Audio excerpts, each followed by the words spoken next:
disappointment kind of evaporate, and you guys turned into focusing on what you got going on tomorrow? It was pretty much immediate. What have you seen of Jake Odom on tape? What can he do? He's kind of unorthodox.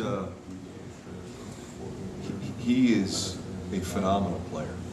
He is a tremendous basketball player. He affects the game in so many different ways. He has a very unique game. He does things that I haven't seen before. He's got phenomenal feel for how to play this game and how to find his teammates. He'd be a great guy to play with.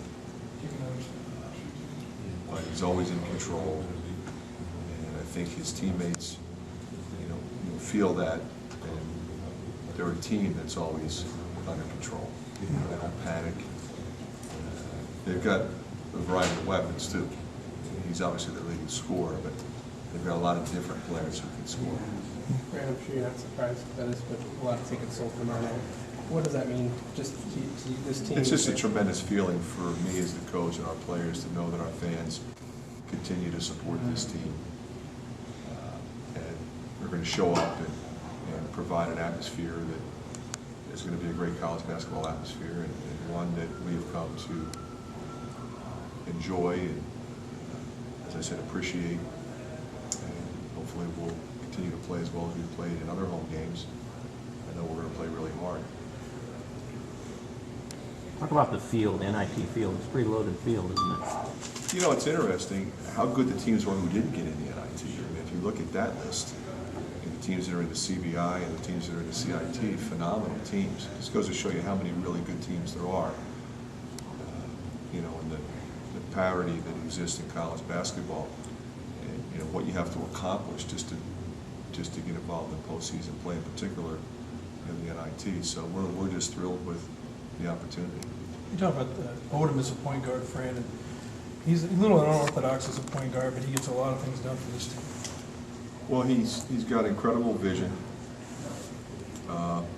He's tall. He's got great handle. He's got a great burst. So he can go by you, or he can keep you on the side of him, or he can turn his back. He spins in traffic and things of that nature.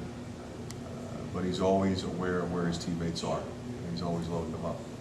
How important is this NIT, and do you think it feeds into next year if you were to have some success here?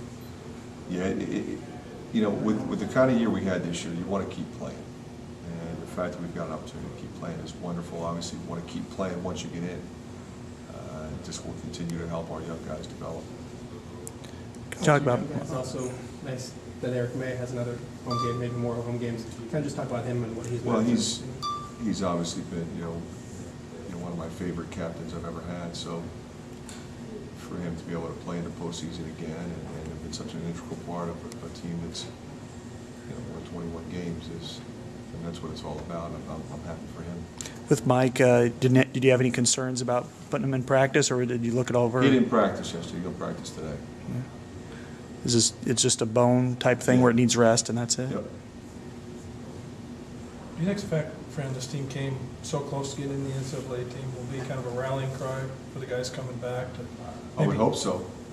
We are set up with a lot of returning players with some level of success obviously this year, and the opportunity to go overseas this summer and get 5 or 6 more games and 10 extra practices besides what we're allowed to practice anyway. I think what you'll see is a group that's really hungry. So this spring and summer in particular, players getting in and getting extra work done and working on their weaknesses and improving their strengths. And I think what you'll see is a much better team next year, a team much more capable of doing things on a consistent basis.